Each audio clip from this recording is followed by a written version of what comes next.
Janë ditët më të mira të vitit, të cilat pastaj kulmojnë me Kurban Bajramin, që është ditën e Xuman e ardhshme. Përpara Kurban Bajramit është dita e Arafatit, që është ditën e njëjtë, që ne duhet ta agjërojmë. E përqyeshme është, nuk është e obliguar, mirë po profeti Zot Muhamedi alayhis salam ka thënë,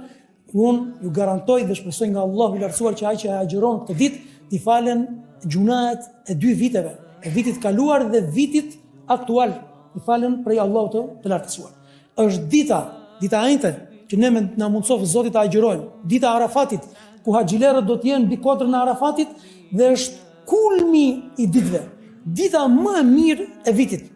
ku Allahu i lartësuar shpërblen si asnjë ditë tjetër, ku Zoti i gjithësisë fal dhe mëshiron dhe liron nga regjistrat e zjarrit të xhenemit si asnjëherë tjetër. Derdh Allahu i lartësuar jo vetëm mbi ata që janë në kodrën e Arafatit, por mbi gjithë njerëzit e mirë, mbi gjithë muslimanët, besimtarët dhe njerëzit e mirë, derdh, nuk them jep, derdh mëshirën e tij, faljen e tij dhe shpërblimin e tij. Dhe njeriu më i mirë atë ditë është ai që nuk e shfrytëzon këtë ditë, dhe ai që mendon se Allahu i lartësuar nuk i mëshiron robërit e vet.